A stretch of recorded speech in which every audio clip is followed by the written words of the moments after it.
Y bueno, ya tenemos Diego aquí Velázquez. al... Sí, creo que sí. Ya tenemos aquí al invitado, al señor Leo de Repensar la Historia. Muy buenas.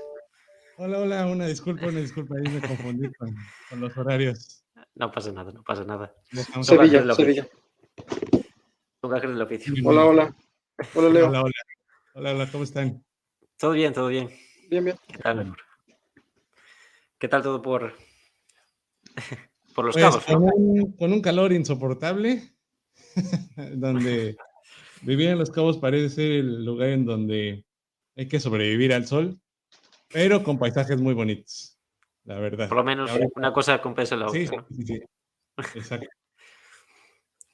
Aunque bueno, yo tengo escuchado que la zona más árida de México es la zona de Mochis, Sinaloa y demás, ¿no?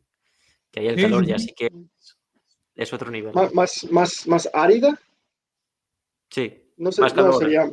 sería más norte. Sería como entre Mexicali, San Luis, Río Sí, Colorado. más al norte está mucho más árido. Aquí está por temporadas. Digamos que Medianamente empezamos, exactamente, estamos dentro del calor, digamos que estamos en un nivel aceptable, medianamente alto. Ajá, exacto. humano. Bien, bien, bien. Nos alegramos de que no sea tan insoportable las inclemencias climáticas, pero bueno, antes de nada presentar a nuestro invitado, al señor Leo bueno, tiene tanto un canal de YouTube, Instagram, creo que también tiene iBooks y Spotify, ¿no? Un podcast, Así es. podríamos decirlo, una página de divulgación de historia, ¿no? Es mexicano, ¿no? Una hermosa tierra, aunque como decía Chabela Vargas, los mexicanos nacen donde quieren, ¿no? Sí, como el nopal. Algo así. Entonces, bueno, pues si quieres, para empezar hoy, la cuestión es hacer algo más informal, ¿no? Hablar un poco en general sobre historia, ¿no? Que es Ok. a lo que hemos venido, como quien dice. Y nada, una serie de cuestiones que tenemos aquí que generalmente solemos hacer a todos a los que torturamos con que se pasen por aquí. Y nada, Leo, si nos quieres presentar un poquito, antes de nada, cuál es el origen de tu interés por la historia, ¿no? Y bueno, más o menos, como quien dice, tu carrera académica, ¿no? Estudios, tu relación con la historia y demás. Bueno, pues gracias por la invitación y realmente pues aquí me encanta la historia siempre. O sea, creo que todos los que estamos en este andamiaje, en este lugar, eh, nos gusta escuchar historias, nos gusta averiguar, investigar y sobre todo, pues tener esa curiosidad sobre qué pasó, por qué vivimos como vivimos y demás. Bueno, eh, digamos que primero fue por quizá algunos de mis maestros que me llamó la atención de historia. Y estoy hablando pues de allá híjole, se va a oír muy romántico, pero sí casi desde la niñez, ¿no? Eh, y ya a la medida conforme fui avanzando en los estudios y demás, pues vi la posibilidad de entrar a la carrera de historia en la UNAM y me maravilló el plan de estudios. Sí, pues, me puse muy terco para estudiar la carrera de historia. Mi familia me apoyó sobre todas las cosas y yo Es creo que es algo importante. que le valoro mucho a mi familia porque creo que a lo mejor ellos vieron que tenía mucha pasión por, por esta materia, por esta disciplina, y jamás en mi casa fue como decir, ¿y de qué vas a vivir? He visto varios TikToks o en redes que dicen, bueno, historiador, pues, ¿de qué vas a vivir? Vas a trabajar en McDonald's, en Triste Domino's realidad, Pizza, triste realidad. ¿no? Entonces, pero creo que en parte ayudó mucho. Mi señora madre, pues es maestra, entonces me dijo, mira, siempre va a haber niños, entonces siempre va a haber educación y el ser maestro pues, es una profesión que nunca va a acabar, ¿no? Entonces dije, Esperemos. ok, esperemos. A lo mejor en el 2050 vamos a ver ahí un Sí, robot, pero nunca se sabe. yo creo que de ahí nació la pasión y obviamente ya en la carrera pues descubrí bastantes cosas, varias cosas que me llaman mucho la atención. Dentro de las cuales, pues fíjate, primero, no sé si allá en España, pues tengan esta idea de dentro de la carrera ir dividiendo por temáticas una preespecialidad, pero acá era esto, yo me preespecialicé en cultura virreinal, todo lo que es México virreinal. Me llamó mucho la atención porque muchas de las cosas que tenemos en la actualidad, queramos o no, pues es de ahí, son 300 años en donde se formó una conciencia posteriormente nacional, conciencia histórica, que muchas veces no tenemos muy preciso de dónde vienen ciertas cosas, ¿no? Como que esa parte de lo virreinal nos la saltamos, por lo menos aquí en México, decimos, es que eso no nos gusta más lo mexica, lo azteca, lo maya. Esa parte, híjole, no, Cortés es un maldito y sigamos adelante, ¿no? Y ya volvemos a tener como a envolvernos en la bandera en la independencia, pero esa parte, pues es en donde tenemos canciones, tenemos identidad, el, el ser barrocos, el ser extrovertidos, el mostrarnos al mundo, si se inventa, no sé, un platillo, nosotros lo reinventamos y le ponemos de más. Y yo creo que eso viene desde esa parte, ¿no? Yo leí hace algunos meses a las mujeres barrocas, por ejemplo, ¿no? Cómo se vestían en Semana Santa, cómo se adornaban para ello, y era mostrar todo el glamour, todo el detalle, y eso es lo que somos nosotros los mexicanos. En los mundiales destacamos no por el fútbol, pero sí por la fiesta que se arma alrededor de los estadios, ¿no? Entonces, creo que va en ese sentido. Entonces, yo creo que es una parte en donde no se ha tocado mucho en divulgación, porque si nos vamos a la parte académica, hay un montón de material de investigadores sobre la edad virreinal, pero creo que hace falta eso en la divulgación. Y bueno, creo que en alguno de sus programas habrán tocado el tema de la eterna dicotomía divulgación-academia, ¿no? A veces yo creo que siento que los académicos se encierran como en un círculo muy pequeño, Estamos de acuerdo. ¿no? Y que, pues, la parte medular de la historia es difundir o divulgar el conocimiento. Y creo que esa parte nos queda un poquito debiendo a veces la academia, con temas muy, muy, muy, muy, muy específicos, ¿no? La carnicería de 1830 en el poblado de San Nicolás de los... Sí está bien, sí es importante, pero a veces nos quedamos como por muy, muy afuera de lo que es a la población en general que le interesa la historia. Y hay un dato, no sé si ustedes lo sabían, pero vamos, las temáticas que hay, las temáticas más importantes o que más siguen la audiencia en podcast es historia. ¿Por qué? Porque a la gente le gusta escuchar historia. La gente que escucha podcast le gusta escuchar historia. Exacto. Entonces yo creo que esa parte nos debe de llamar nosotros la atención como, no sé, profesionistas de la historia, maestros, porque la gente está ávida de escuchar esas historias, ¿no? Historias con H mayúscula o con H minúscula, pero necesita escuchar eso, ¿no? Conectar. Entonces, creo que esa parte fue la que me llamó la atención, tanto para abrir el canal como para pues, dedicarme a esta labor, ¿no? Y de abrir el canal, pues así muy resumida cuenta, pues, te puedo decir que lo dejé pasar mucho tiempo. No sé si estará muy trillado decir, bueno, es que no hay nunca un tiempo tarde, solo hay el tiempo. Entonces, quizás por la pandemia sí me ayudó un poco, en donde pues los chicos estaban en otra onda, ¿no? A nosotros nos tenían como en voz en off, hay un tipo que me está molestando, que está dando una clase. Pero también lo que me llamó la atención es que en algunas casas llegaba a la mamá o al papá, escuchaban la clase pues, mientras estaban todos ahí en casa, ¿no? Y en ciertas reuniones sí me llamaron, pues me comunicaron los padres, profe, muy buena clase, no sabía esto. Go. Oh, ok. Entonces, esas pequeñas cositas, fue diciendo, bueno, pues si me salgo de la caja y digo, bueno, voy a empezar a abrir un canal, puedo Para hacer algo más, ampliar. ampliar exactamente. Y así empezó. Primero quería nada más puro audio y ya del audio me jaló al video y bueno, ya ahorita hasta pongo pequeños clips en TikTok. Entonces, ahí andamos. Sí, sí, sí. Tenemos que expandir a TikTok también.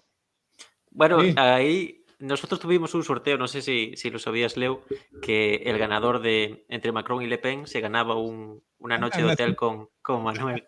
No, es broma, es broma. Entonces, a lo mejor el TikTok puede ir por esa temática. No, es broma, es broma. Pero la cuestión que comentas es muy interesante porque aquí, por ejemplo, el fenómeno podcast está muy relacionado con la historia de Roma. Aquí lo que triunfa realmente es un pesado quizás tan pretérito como historia de Roma, no sé a nivel en América si también a lo mejor tiene mucha atracción, pero dentro de lo que es el interés por la divulgación, ¿qué temáticas a nivel Latinoamérica, México, suelen triunfar más? Ya nos has apuntado, ¿no? Más o menos, pero ¿cuáles serían? Sí, mira, es algo que he notado, por ejemplo, eso que es, ahorita con claridad es eso. En España, muchas cuentas de España, por ejemplo, en Instagram o en Spotify, la temática que siempre jala es historia antigua. O sea, si comienzas con historia antigua, pegas, ¿no? Porque siempre nos gusta hablar o escuchar de los griegos, de los romanos, y de los romanos te puedes llevar capítulos enteros, Sí, ¿no? Y más allá en España que tienen ese pasado claro, también. romano, ¿no? Entonces pega más aún. Acá en América, creo que lo que pega más un poco es la labor de independencia, culturas mesoamericanas y muy poco detalle, quizás como esta época eh, post independencia, en donde ya los pueblos o las naciones se empiezan a conformar. Porque podríamos decir el caótico siglo XIX, que podría ser como esas temáticas que hay. Pero eso es lo que yo he visto. Lo que sí, digo, en las estadísticas que sacaban, me viene a la memoria podcast, creo, acá en América, es las temáticas únicamente general. Historia, fútbol, deportes. Historia estaba en el primero o segundo lugar. Sí, Eso a sí. mí me llamó la atención y es en América Latina. Creo que es eso, que a la gente le gusta estar escuchando historias, que a lo mejor conecte con aquel niño, con aquel adolescente que, yo había escuchado eso, ¿no? Porque también mi target pensé que le iba a llegar a los adolescentes y no. O sea, ya en las estadísticas te marca que estoy llegando a los Más o menos. a, bueno, a los que tienen, que serán 30, 25 a 45 años. Ya personas que o están en la oficina o son profesores. Entonces, ahí está como la onda, la que me sorprendió mucho, ¿no? Que también un reto porque hiciste un directo sobre el tema de la divulgación y tal. Quizás lo creo que más difícil en la divulgación es quizás romper ese círculo, ¿no? Ese círculo de gente que le gusta mucho la historia, casi adictos a la historia, ¿no? Y tratar de hacerlo algo más social, porque como has comentado, la gente, yo creo que la historia es algo muy, muy humano, ¿no? Todos en la cabeza, aunque no tengamos referencias claras, tenemos un devenir de casi cómo ha sido el mundo hasta hoy en día y eso se construye también a nivel artístico, ¿no? Por ejemplo, referencias artísticas, películas y demás, ¿no? Entonces, en ese sentido, claro, si los historiadores, como has comentado, muchas veces se quedan en su ámbito y no son capaces de ofrecerle a esa gente el trabajo de sus investigaciones, ¿no? En última instancia, habrá otra gente que precisamente no son historiadores que acaben ocupando ese espacio, ¿no? Yo creo que es el gran problema a nivel de divulgación. No sé, Manuel, si tú tienes alguna pregunta para el invitado. Sí, si antes de empezar tu podcast escuchabas otro podcast de historia que te interesó, que te llamó la atención y te hizo querer empezar. Sí, por ejemplo, acá bueno, no reciente como podcast, pero sí programas de radio, que tenían a lo mejor una hora de transmisión. De historia. Ajá, de historia, exacto. Y que a mí me llamó la atención porque era en una hora puedes aprender de alguna temática, ¿no? Entonces, eso a mí me llamó la atención y era pura historia narrada. Y a mí me llamó la atención, ahí no necesitabas pues video o imágenes, era únicamente pues un historiador. ¿Cómo se llamaba el programa?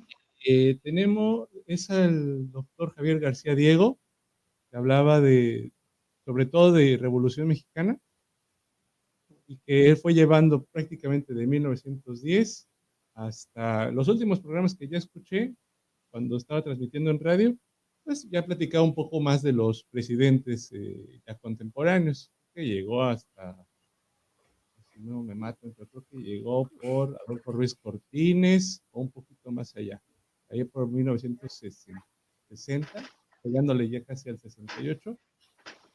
Pues te platicaba, ¿no? No necesariamente tan académicamente, sino cositas extra, ¿no? Eh, anécdotas sobre los presidentes, o de la revolución, que te dilucidara muy bien, bueno, esto pasó en la decena atrás. Y otro que en la actualidad todavía está, es José Manuel Villalpando, que actualmente todavía tiene un programa de, de radio y también ya transmite en YouTube, que pues él va tomando ciertas temáticas así al azar, no sé, a lo mejor dice, hoy voy a hablar de la guerra de Texas, pero si se queda corto, dice, ¿sabes qué? Voy a hablar el siguiente fin con ese tema, voy a seguir. Así va tocando Texas. ciertos temas, ¿no? Exacto, ciertas temáticas de Texas. historia.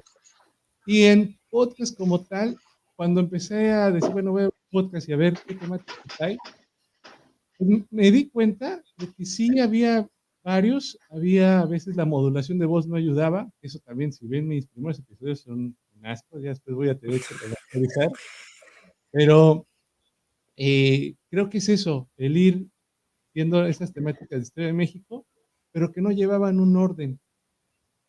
A lo mejor yo soy muy cuadrado en eso, decir, bueno, para entender C, tengo que saber dónde está A. Entonces no puedo empezar de, ¿qué temática quieren? Como feria de pueblo, ¿no? Pues tienes que llevar como un orden, ¿no? Entonces, igual, cuando ya, sí lo he pensado, bueno, ya cuando llegue al 2016, ¿qué voy a hacer? Pues voy a quizás a regresar a ciertas temáticas de, no sé, de historia de vida cotidiana, cositas que me quedan ahí en el tintero, que ustedes saben, siempre se puede sacar desde la Sí, historia de la memoria, del pensamiento, de las todo, todo, ideas, de siempre. las cosas.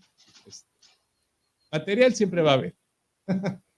Que nosotros, como quien dice, también no seguimos un orden muy coherente, ya aparte por cuestiones de agenda y demás, ¿no? Pero nosotros también lo que tratamos es de a lo mejor abordar o temas bien polémicos o bien temas poco conocidos, ¿no? Yo creo que es bueno que confluyan esas dos formas, ¿no? Una más, como quien dice, didáctica y otra más, pues no sé, de generar interés o demás.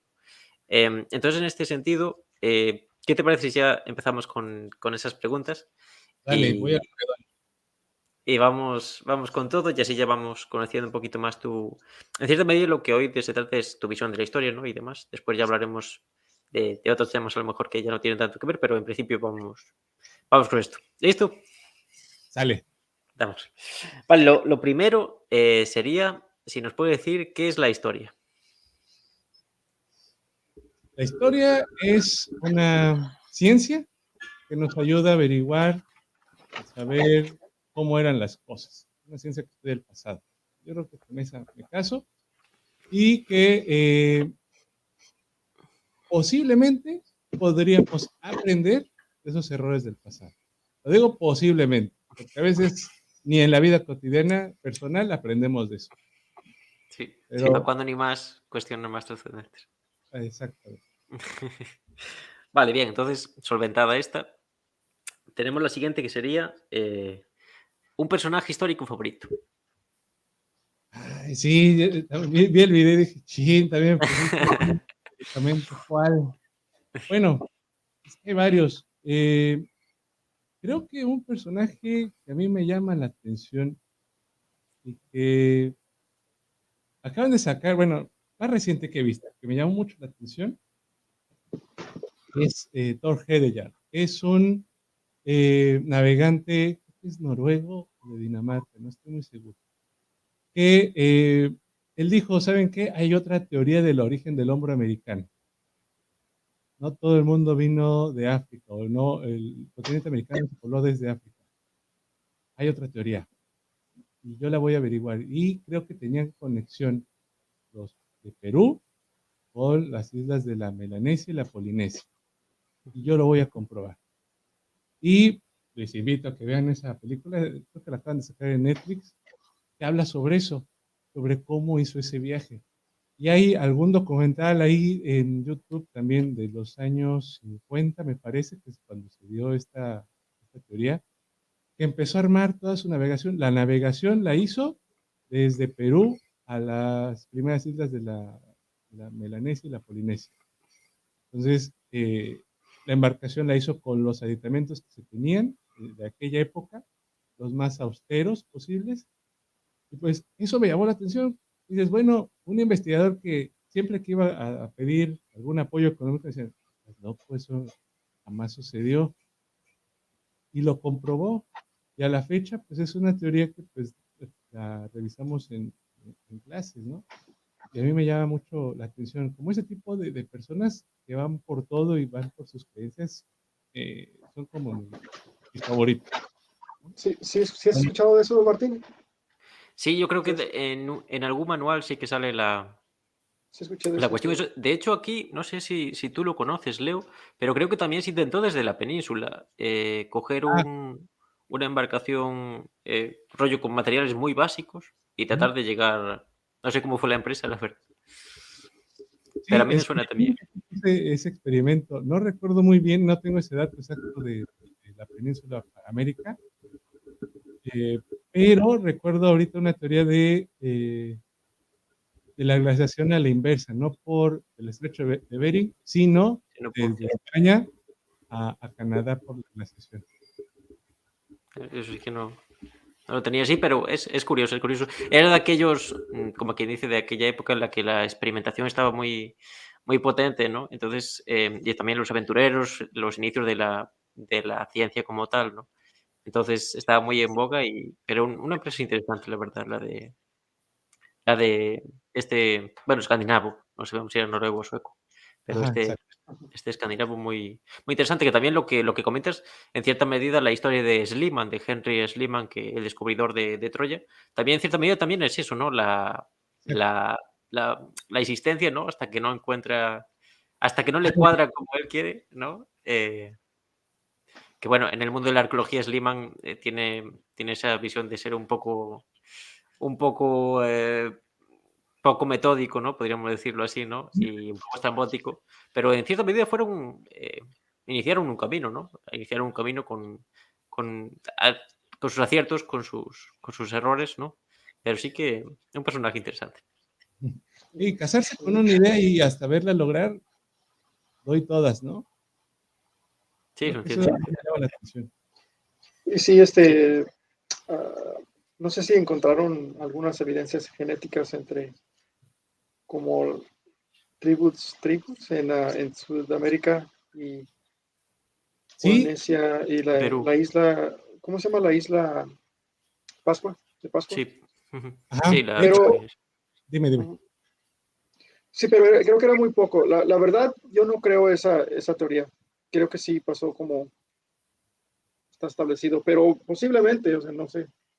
Sí, es una teoría. Faltaría comprobar ciertas cosas. De hecho, dentro de la investigación que se hizo posteriormente, pues vieron cuestiones lingüísticas, que ahí pues, está también medio raro, pero también como eh, de cómo utilizar o cocinar la comida. Por ejemplo, acá en México, pues la barbacoa, ¿no? El hacer un hoyo en la tierra y poner a cocer la carne de cabrito o de cualquier animal. Y eso se halló también en el Perú y en una isla de Melanesia o de Polinesia.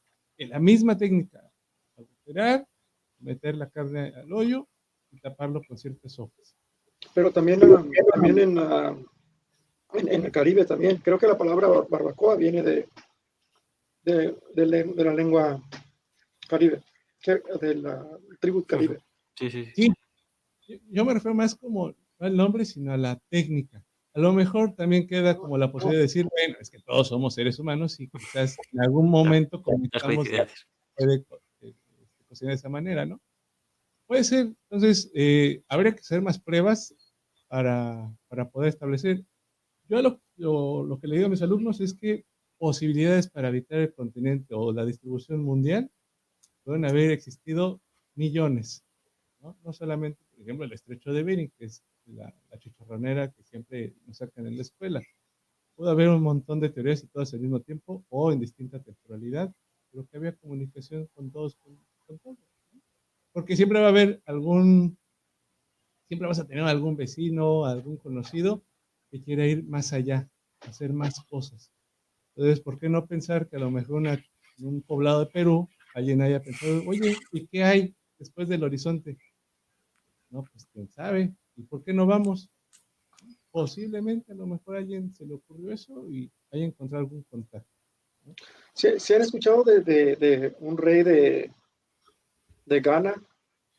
Creo que era Ghana, que mandó barcos, así según, no me acuerdo dónde escuché esto, ah, hacia hacia el oeste, a ver si hay más tierra, como Sí. hacia América.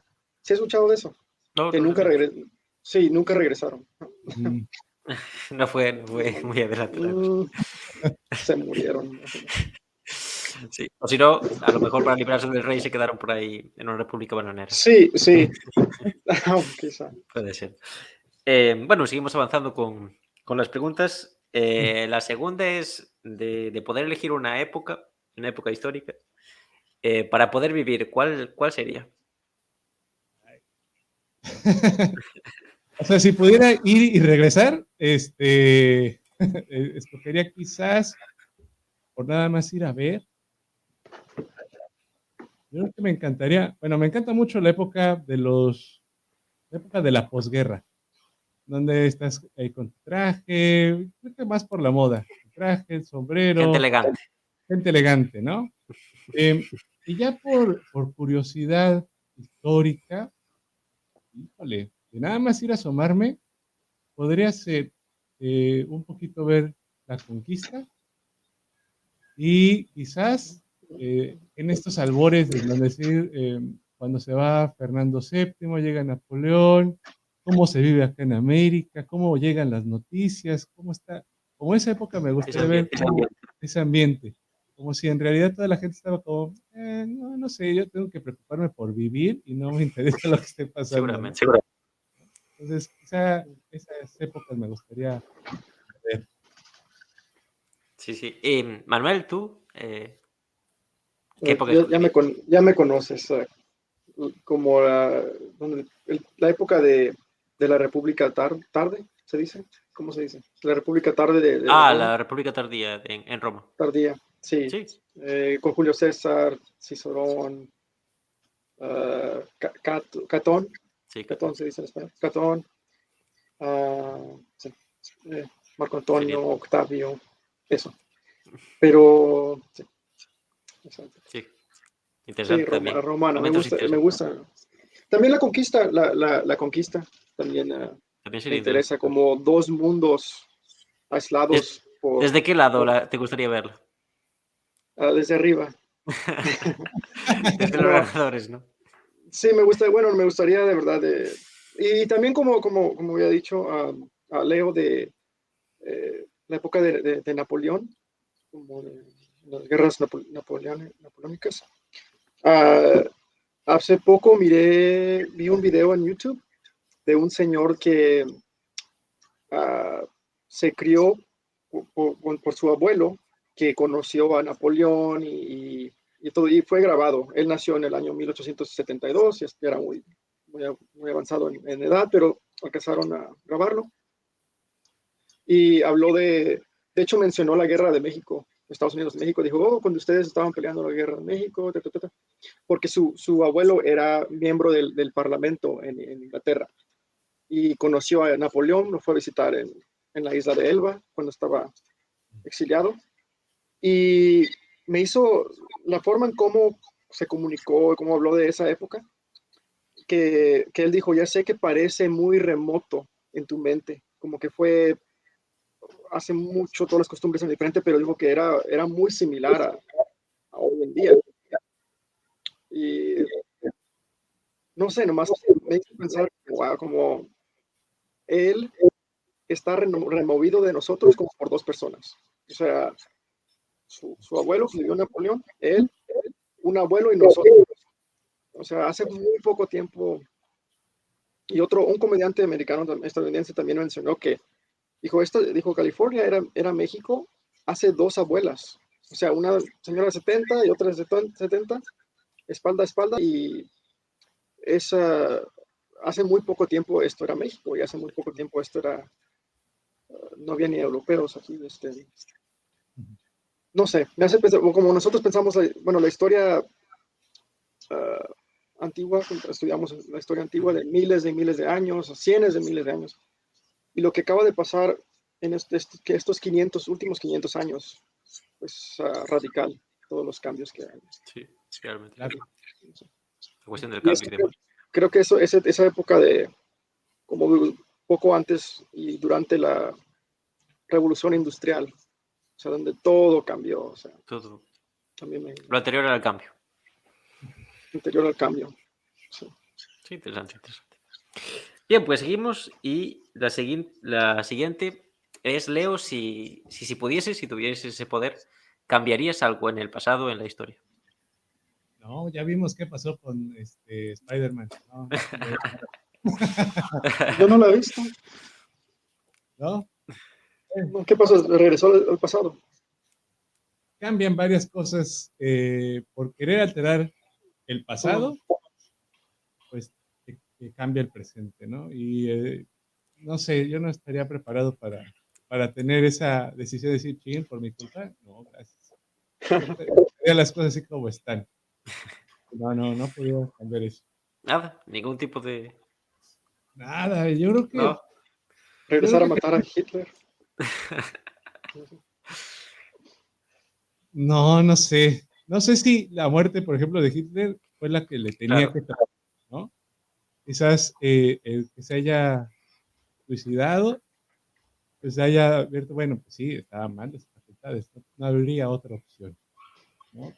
Que si lo hubieran asesinado, por ejemplo, los aliados, no sé si el pueblo alemán se hubiera ido como con otra idea, porque iban a Claro. crear un mártir. Y los mártires, saben ustedes qué hacen, pues ahí está Jesús. Claro, sí, la que... Si vivo ya las que armaba, imagínese muerto.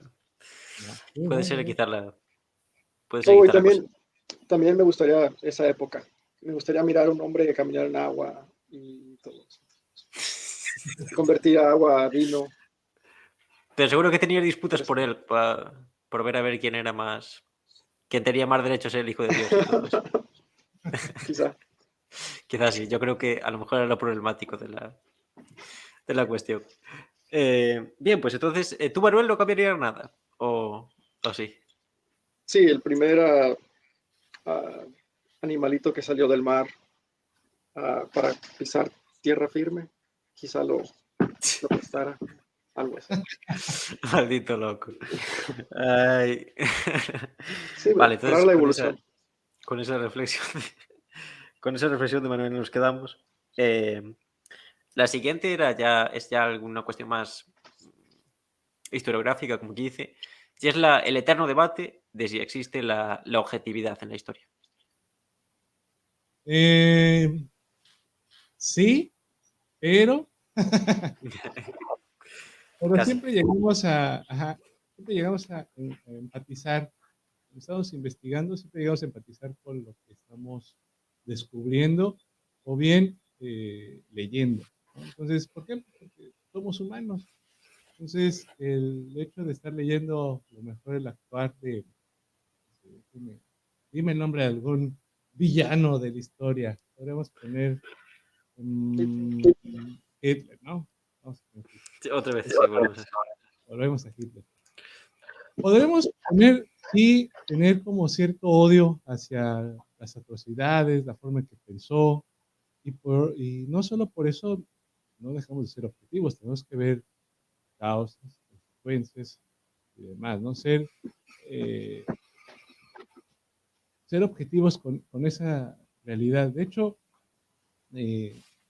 un historiador que a mí me gusta mucho, que, bueno, me gustó mucho porque lo leí en la carrera y dije, esto es lo que yo estaba buscando como tal en la historia, es Ibn Khaldun. No sé si lo habrán escuchado, ¿no?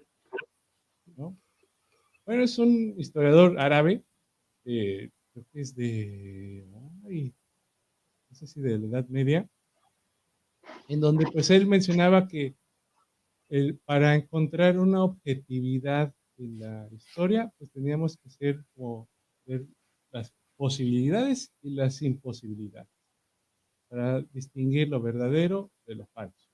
Y únicamente así podremos llegar a ser objetivos. Entonces, quizás cuando nos llegamos a desviar por algún sentimiento, pues ya estamos hablando de imposibilidades, porque tú ya no puedes hacer nada. Nada más estás leyendo lo que sucedió. Ujú. Entonces, Sí, creo que quizás. es por ahí. Por eso Es un digo, el debate cine, eterno, es uno de los exacto, debates más largos y interminables de la historia, ¿no? Esa cuestión, pero claro, yo creo que siempre tenemos que tener en perspectiva que la realidad existe, ¿no? Porque hay teorías dentro de la historia, sobre todo a raíz del posmodernismo, la hermenéutica, ¿no? De Kant y demás, que sí, niegan que existe la propia realidad, ¿no? Entonces yo creo que tenemos claro que la realidad existe, o que, bueno, podemos debatir si realmente podemos llegar a ella de una forma total incluso, ¿no? O simplemente parcial o sesgada, ¿no? Y también la cuestión que has comentado, que hemos comentado antes, curiosamente, ¿no? La cuestión del origen del hombre americano, también nos tenemos que dar de cuenta de que en América, por ejemplo, a nosotros nos lo dice mucho, que existe la cuestión de que ha habido muy pocos estudios a nivel arqueológico, porque precisamente lo que comentabas antes de qué periodos históricos le interesan a la gente o se promocionan, ¿no? Y precisamente lo que aquí en Europa, sobre todo en el siglo XIX y demás, había mucho esa cuestión de buscar los orígenes del hombre europeo y demás, ¿no? Las teorías raciales y demás, ¿no? Pero eso como quien dice, en América no ha interesado tanto, ¿no? Entonces, en ese sentido, si comparamos Europa con América, existen muy pocos restos de hombres prehistóricos o de restos humanos prehistóricos, ¿no? Entonces, eso también limita en muchas medidas las investigaciones y también tenemos que tener en cuenta esa cuestión de que la historia a nivel objetivo es imposible porque está hecha por personas y también financiada por personas, ¿no? Entonces, los intereses que se pongan y la financiación siempre es importante, ¿no? No fundamental, ¿no? Porque siempre hay posibilidades de salvarlo, ¿no? Y de llegar a la verdad más allá de que no haya medios. Pero los medios, ¿cómo te limitan en última instancia, ¿no? Yo creo que eso también es importante tenerlo en cuenta. sí, es un rompecabezas interminable, ¿no? Porque siempre nos va a faltar la visión de la mujer, del niño, de algún obrero, del trabajador de la pirámide de Egipto, nos va a faltar esa versión. Entonces, siempre vamos a tener el rompecabezas incompleto, pero la mayoría de las piezas que podamos juntar Claro. pues, nos da quizás un panorama, ¿no? Todo eso suma, en fin y al cabo, y te acerca en última instancia, ¿no? Si te alejase, no sé qué hacemos aquí ahora, en vez de estar por ahí de parranda, como quien dice, ¿no? Bien, pues con esta cuestión, la siguiente es precisamente lo que has comentado, ¿no? Si durante el proceso de investigación, eh, en qué medida es positivo o negativo empatizar con lo que investigas. Estas preguntas las elaboró Manuel. Yo casi que diría una cosa es la empatía y otra cosa es el entusiasmo y otra cosa a lo mejor es el fanatismo, a lo mejor no. En ese sentido, si quieres retomar un poquito esa reflexión y también con lo que has comentado antes, la cuestión, por ejemplo, volvemos a Hitler y precisamente yo Hitler es un tema que toco mucho porque siempre me interesa mucho y es lo que tengo investigado, la cuestión del fascismo en la historia, ¿no? Pero yo cuando leo a autores que tratan el tema, quizás esa posición del odio que tú comentaste, creo que hay como que dice dos formas de odio, dos formas de odiar, como que dice. El odio en fin y al cabo, lo que yo considero que esos autores comparten con Hitler y critican quizás las formas de Hitler o que Hitler no pudo llegar a los objetivos que a lo mejor a ellos les hubiera gustado. Y por otro lado existe el odio a lo que es la esencia de Hitler, al movimiento que existe de Hitler, ¿no? Entonces, en ese sentido, esas dos formas de odio que yo creo que no son literales, entonces en ese sentido no condicionan tanto la investigación. No sé qué opinas en general, sobre esto de la empatía y demás. Mira, creo que la forma en que se escribe la historia depende mucho, pues obviamente, del historiador en cómo se percibe a sí mismo como ser histórico. Entonces, a partir de ahí, quizás podemos encontrar esto. Vamos a encontrar quizás a fanáticos que digan, no, es que Hitler tenía razón, que no sean objetivos. Sí podemos enumerar un montón de personajes que, por ejemplo, el caso más cercano en el presente, podríamos poner que Putin, algunos fanáticos pueden decir, es que queremos que otra vez sea la URSS, pero, hijo, o sea, Rusia ahorita es súper capitalista. ¿Qué sentido tendría territorialidad? Órale, pero Claro, a nivel creo que, geopolítico.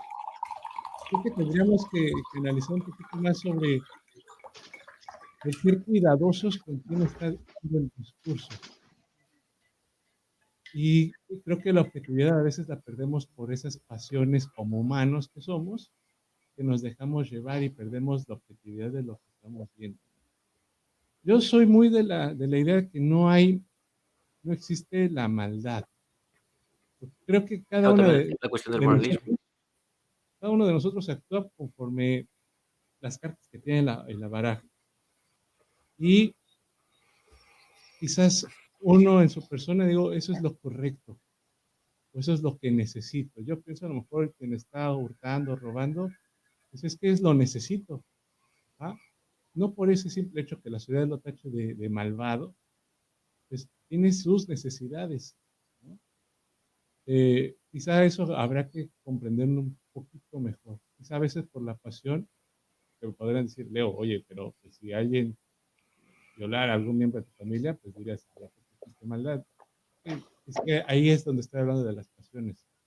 A veces ahí ya no sería yo objetivo. Ya quisiera que hubiera justicia por mi propia pasión.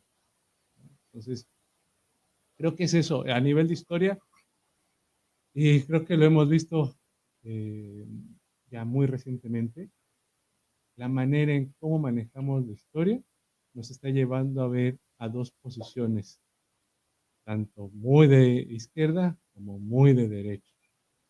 Y eso un poco me espanta porque no estamos sentándonos a dialogar ni izquierda ni derecha. Entonces, recientemente lo platicabas, ¿no? En Francia, por ejemplo, pues cómo había estas dos posiciones.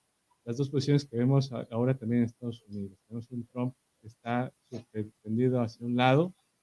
En América, bueno, vamos, hay un montón en mi país, una persona, voy a poner así, de izquierda, que pues por sus políticas parece de derecha, ¿no? Porque no habla de aborto, no habla de legalización de drogas, eh, no defiende a las mujeres, por ejemplo, que es una agenda de izquierda.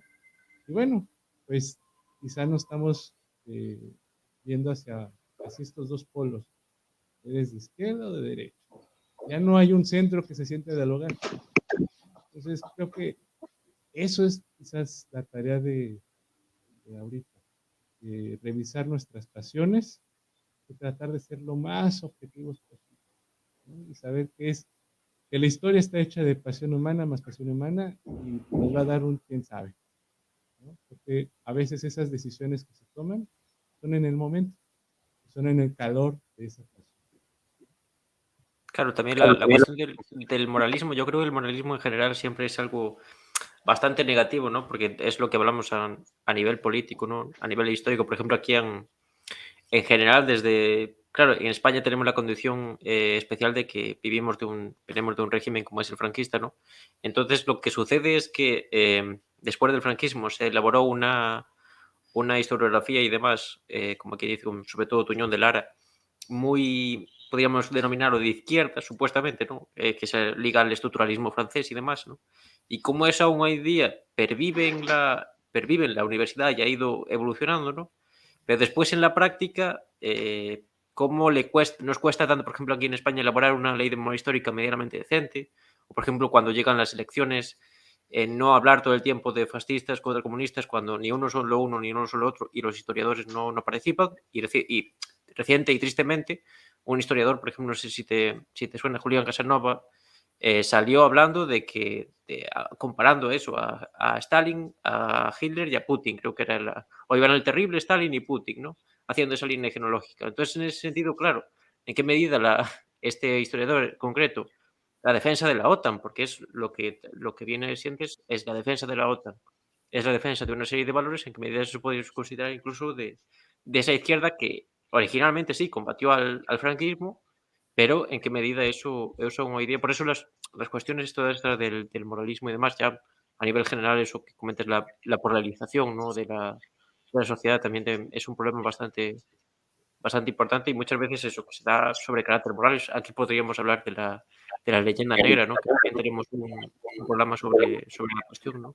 Como ese maniqueísmo de defender que lo justo en la historia, lo que hablábamos antes de cambiar cosas en la historia, hubiera sido que no se produciera la conquista, eso es irreal, ¿no? Habrá que plantear cómo es el futuro de esos países conquistados, ¿no? Pero no negar el hecho de la conquista, ¿no? En ese sentido, pues por ejemplo, yo siempre soy muy crítico con filósofos como Walter Benjamin, su influencia dentro de la educación, en el sentido de que se aceptan sin más, ¿no? No existe una crítica a parte de sus ideas que pueden ser erróneas, ¿no? En ese sentido yo siempre trato de recalcarlo y bueno, creo que lo has dejado bastante claro en ese sentido. No sé, Manuel, si tienes alguna opinión al respecto.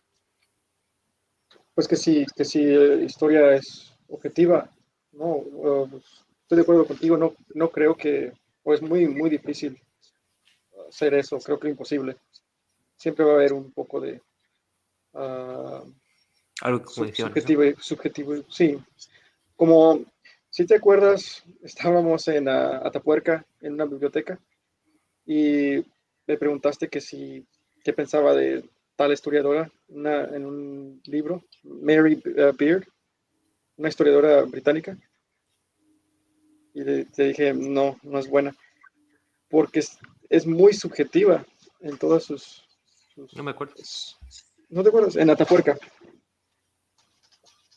¿No te acuerdas de No me acuerdo. Atapuerca?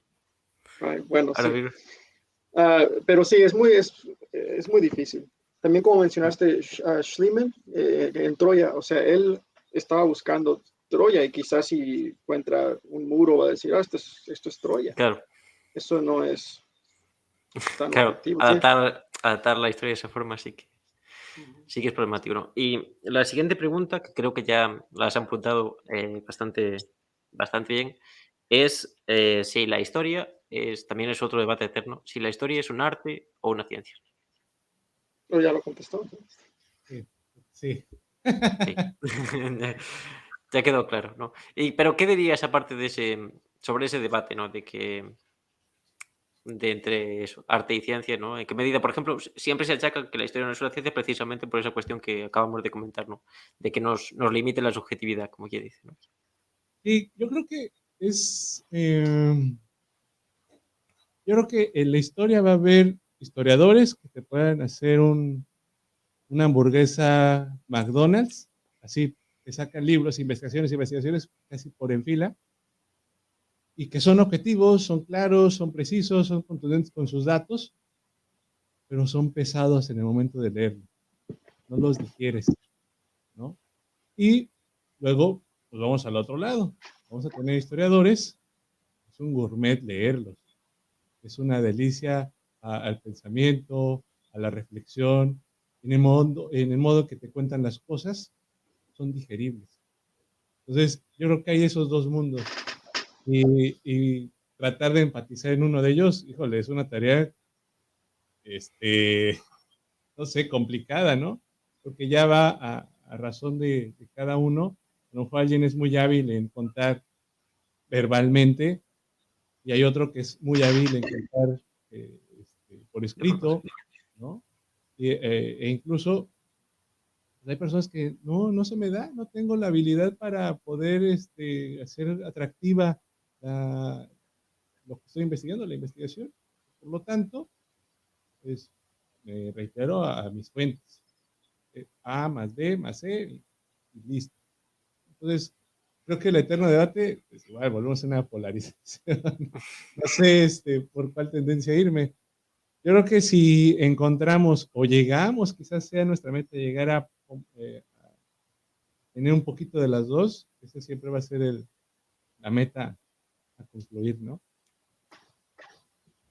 Sí, yo creo que podremos estar de acuerdo en esas reflexiones, ¿no?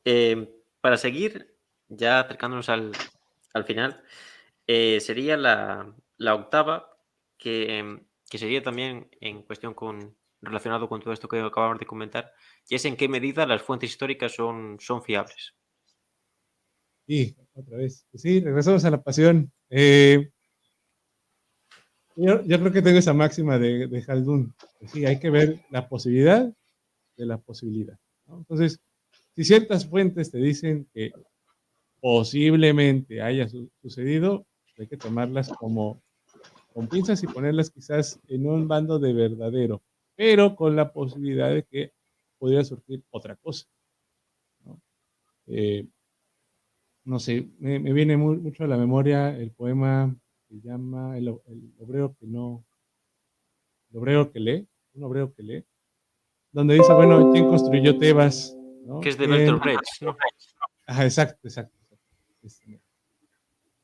Por ejemplo, ahí, pues, no tenemos esas pruebas, no tenemos esos datos, ¿no? Que nos podrían dar todo un panorama, en decir, no sé, ¿qué dirían ciertos investigadores si pudiéramos encontrar alguna prueba donde un esclavo egipcio te diga, no, a mí no me obligaron, yo quería construir esto para mi Dios, ¿no? O yo no sufrí de esclavitud, yo estaba aquí por buena onda. Y ahí nos cambia todo el paradigma, ¿no? O quizás que encontráramos, esa vez una investigación reciente, bueno, una teoría que hay, que quizás las mujeres son las que salían a cazar y no los hombres en la prehistoria. Que el hombre se quedaba en la guarida. Entonces, cambia todo, pero ¿qué pasaría entonces con el ser humano? Entonces, tal cual, las pruebas siempre hay que ponerlas con pinzas. Los hechos, los documentos que podamos encontrar. Pero en ese sentido podrían, lo que el resumen sería que son fiables, pero hasta cierto punto, como quien dice, ¿no? Algo así, Hasta ¿no? encontrar lo contrario. Hasta que se demuestre lo contrario. Sí, es algo parecido a la presunción de inocencia, ¿no? Yo siempre lo digo, que son fiables hasta que algo nos demuestre lo contrario. Bien, y ya pasando ya a otros terrenos quizás, te quería preguntar, ¿cuál consideras que es hoy en día el papel del historiador en la sociedad? Creo ¿O que cuál hoy, debería ser? ajá, Quizás te lo hago de dos formas. ¿Cuál es actualmente? Y si lo quieres llevar a México o en general. ¿Y cuál crees que debería ser? Si crees que debería ser otro. ok. Em, híjole, actualmente estoy viendo que quizás ya estamos tomando como más sentido político, ser más críticos políticamente, y eso porque pues tenemos un presidente, por lo menos aquí en mi país, tenemos un presidente que habla todos los días y siempre saca los temas de historia para validar su discurso. Entonces, en ese sentido, muchos historiadores, muchos compañeros han dicho, no, está mal, no, está incorrecto, o no, está en un manejo terrible del discurso. Entonces, creo que en ese sentido somos como ese faro. Quizás algunas personas digan, ¿neta? ¿Pasó? ¿Sí pasó así? Y que nos den como esa luz, ¿no? Y otro, el debería ser, tendremos que involucrarlos más con el sentido político, pero también en el sentido de divulgarle al niño, al abuelo, al de oficina, al trabajador social, a todos. Creo que habría que salir un poquito más del estudio de mis 5 amigos para poderlo divulgar a más gente, ¿no? Y ahí los medios. Yo creo que en ese sentido, yo creo que quizás habría que dar, y bueno, ya queda de cada persona, darle esa posibilidad de decir, puedes divulgar, o sea, eres el que ha investigado, eres el que tiene las pruebas en la mano, ¿no? Entonces, él debería ser, creo que, yo creo en ese mundo en donde pudiéramos tener mayor participación en los medios, por ejemplo. Oye, pues, Y ya no sí, está sí, tan sí. peleado los medios, ya ahorita los medios se abrieron, estamos tú y yo, nosotros estamos hablando aquí, ¿no? O sea, ya no necesitamos mandar una carta a una radiodifusora, a una televisora, ya los medios se abrieron. Entonces, creo que es marcar esa brecha. Porque también he escuchado muchos compañeros que dicen, ay, no, es que no me gusta que quien esté divulgando la historia sea un abogado o alguien de relaciones exteriores, de derecho internacional. Ok, sí, no te gusta, pero vamos, o sea, ¿por qué tú no lo haces? No, pues es que no voy a poder. O sea, excusas hay miles, ¿no? Pero creo que es eso, el deber ser es aventarte por hacerlo, ¿no? Y creo que te vas a encontrar con una gratificación enorme. Sí, en España es un panorama también bastante parecido. Es algo, por lo menos, tenemos las cosas de forma similar. Y ya para, para terminar, una pregunta que tiene mucha relevancia con la entrevista de hoy, ¿no? Que precisamente la elaboramos yo y Fran, y hablamos de ella yo y Fran cuando no tenemos ninguna relación, sería si crees que debe coexistir o si puede coexistir de forma, eh, no vamos a decir pacífica, pero sí correcta y si son mutuamente excluyentes o no, la divulgación y la investigación. Pues deben de unirse. Yo creo que, por ejemplo, se podría tomar como un divulgador también, pues al profesor de clase. Y a veces en la academia es muy denostado el profesor que está dando clases en secundario o en la prepa o en bachillerato, porque pues es nada más, lo ponen así, él nada más repite lo que hay en el plan de estudios. Pero creo que también, visto desde acá, pues es una persona que pues está también investigando qué pruebas hay nuevas, qué temáticas hay nuevas, de qué manera puedo hacer. Y eso es investigar. Entonces, queramos o no, creo que ese divorcio que hay entre la academia y la divulgación, pues ya tendría que ir terminando. Y sobre todo porque ya hay los medios, vuelvo a repetir, ya hay la facilidad de poder decir lo que piensas y que a lo mejor pudieras tener una comunidad de seguidores que piensan lo mismo que tú, y crear ahí una comunidad. Y no solamente, pues, vuelvo a lo mismo, no solamente a los 5, a los 10 académicos que te dicen, está muy bien, y juntarse en una mesa redonda y que te escuchen otros 5, otras 10 que sean del mismo rubro, ¿no? Sino abrirlo a más gente. Ustedes, no sé si allá en España haya mesas de debate o mesas informativas de algún acontecimiento histórico. La población que va a asistir, si es abierta al público, vamos a ver ahí a personas adultas, adultos mayores, vamos a ver uno que otro joven de licenciatura y en su mayoría creo que sí son personas de edad avanzada, porque les interesa saber. Entonces, creo que la idea es ir para allá, para abrir la carta y decir, ok, lo que hace el académico a lo mejor no le sale divulgar, bueno, yo como divulgador pues voy a promocionar su texto. Creo que ese sería un primer paso para decir, ok, vamos para allá, ¿no? Y uno como divulgador, pues siempre decir, bueno, les recomendamos, recuerden que esta fuente la encuentran en este lado, o lo que acabamos de leer va en este sentido, ¿no? Y quizás así ayudamos al académico, para que no únicamente esté su investigación ahí, por ejemplo.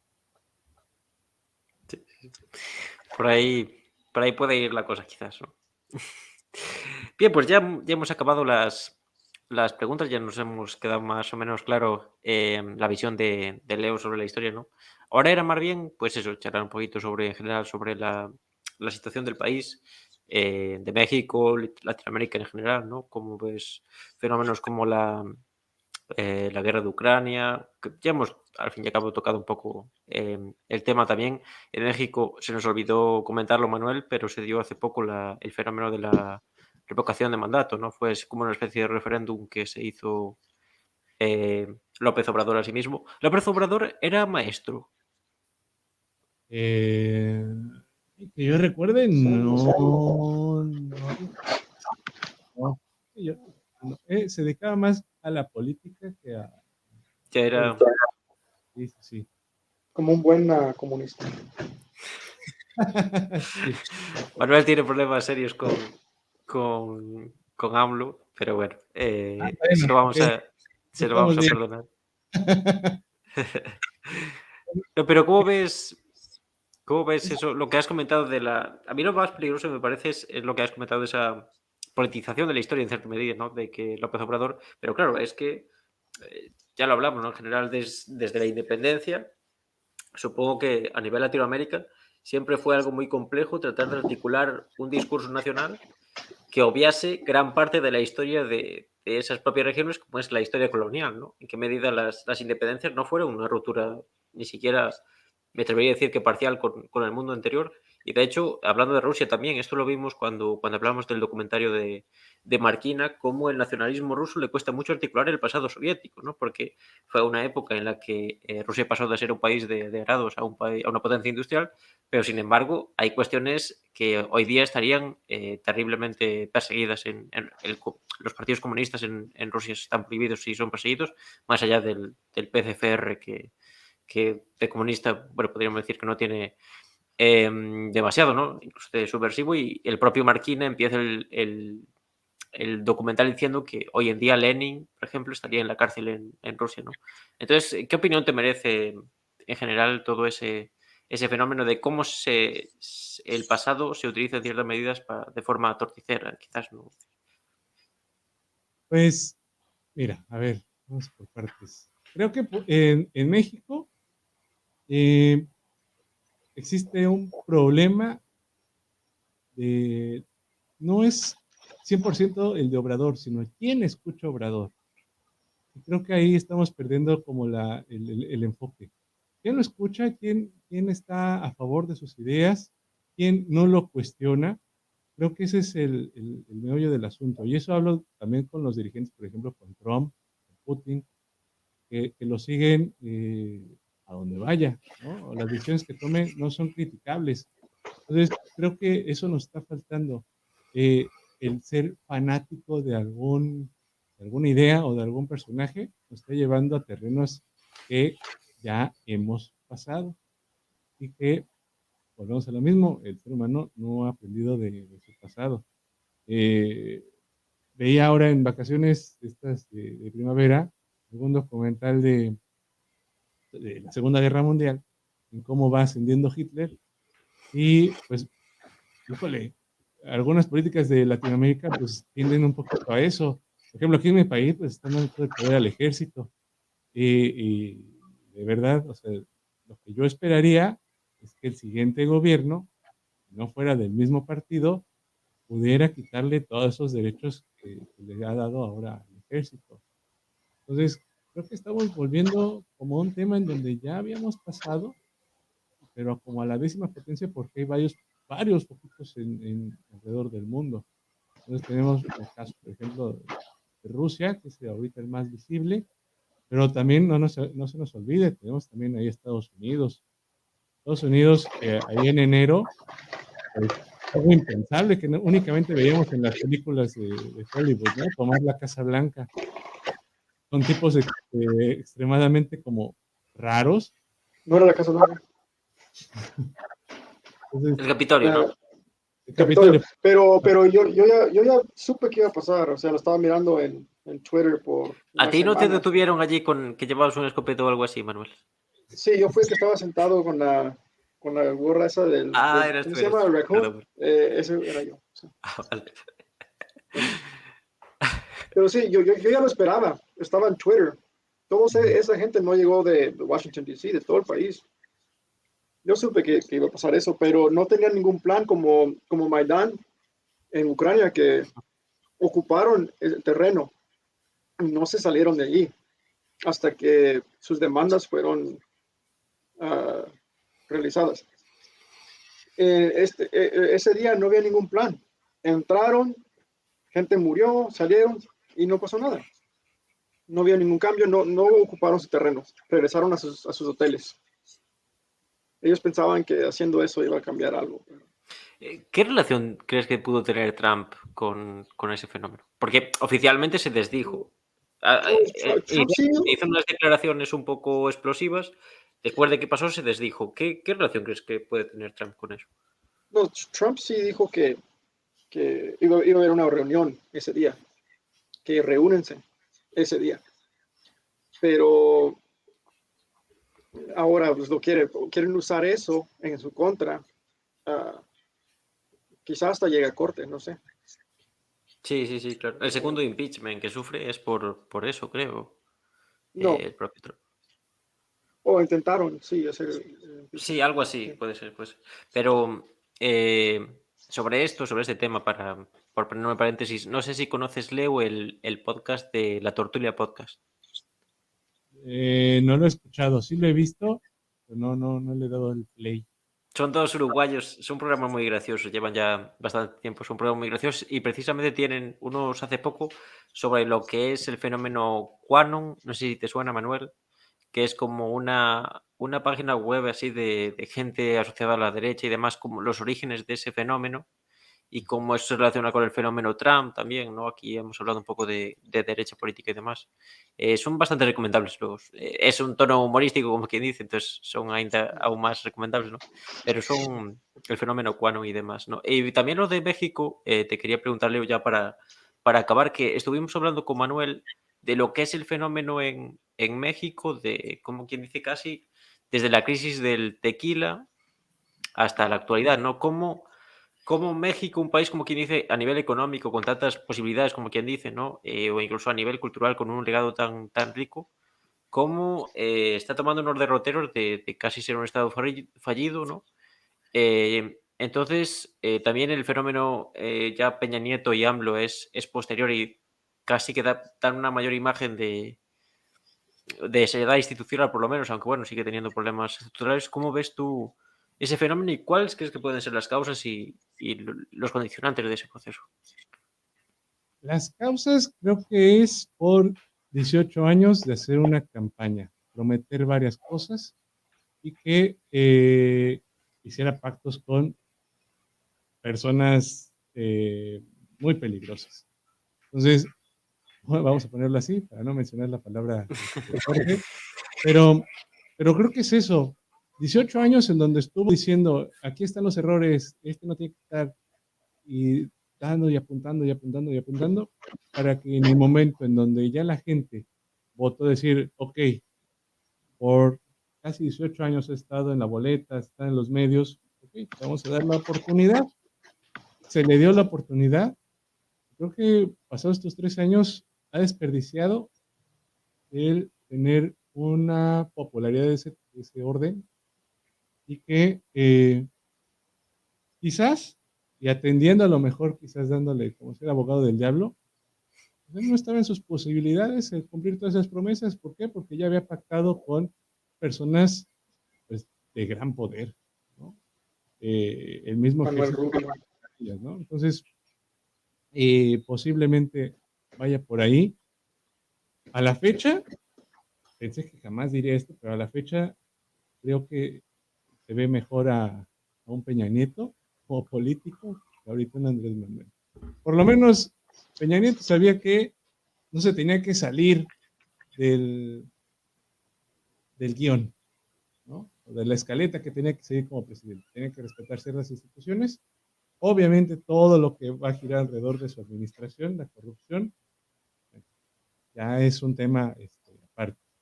Pero como persona, como presidente, como su labor ejecutiva, pues vamos, le respondió a Trump, ¿no? En un mensaje a nivel nacional donde todos los mexicanos dijimos, ok, este es el presidente, ¿no? Y acá hace recientes días, pues Trump sale y dice que pues, hablamos al gobierno de México. Y solo el presidente dijo, bueno, es que ya saben cómo es ese tipo, ¿no? Entonces, híjole, yo espero que ya el mexicano, por lo menos, ya no vote con el estómago, sino con la cabeza.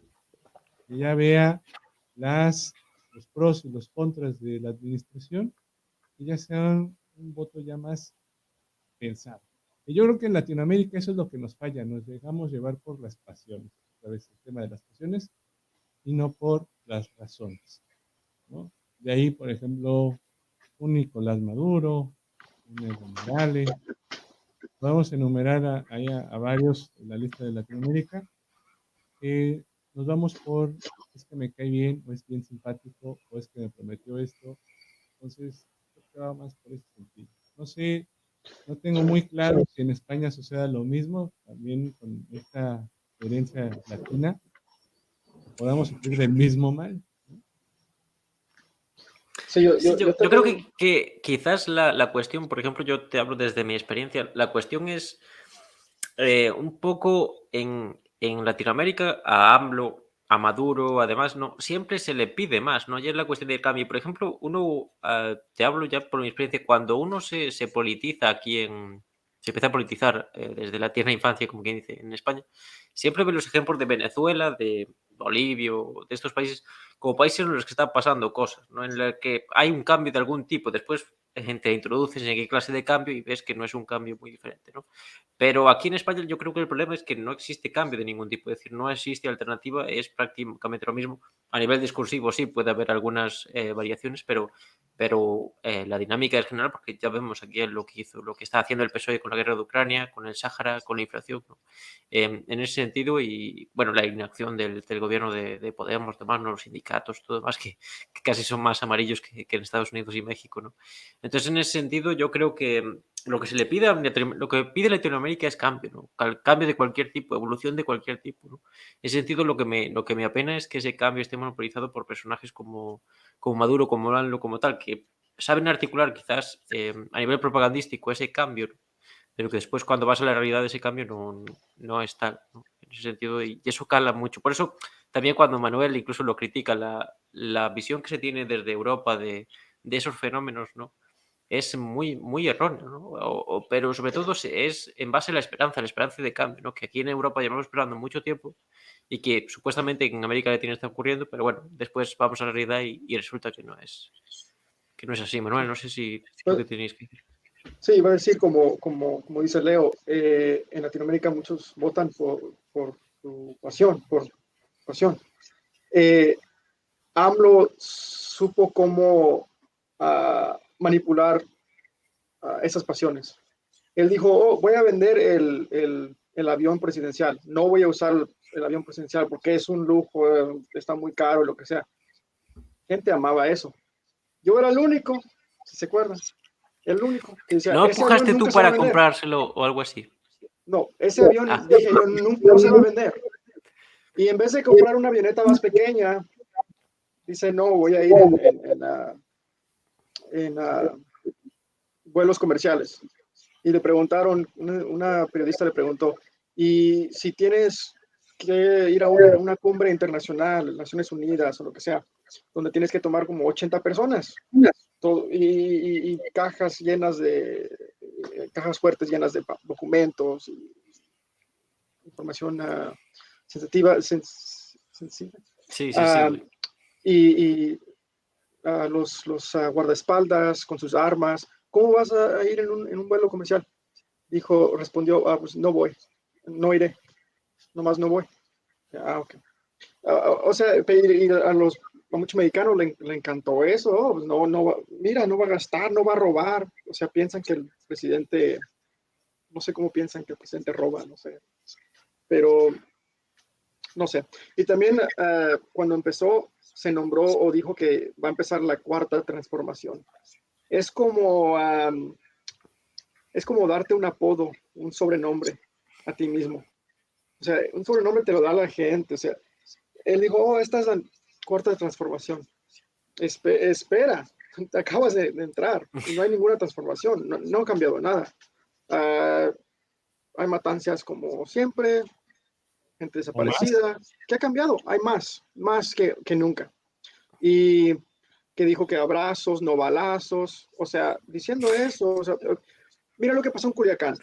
En Culiacán, yo estaba en España cuando sucedió eso en Culiacán, que intentaron tomar el hijo del Chapo Guzmán, de Joaquín Chapo Guzmán, y fue una vergüenza. O sea, la gente con quien vivía en España, estábamos ahí mirando eso y me dio vergüenza. Estaban como, los españoles no entendían cómo podía pasar eso.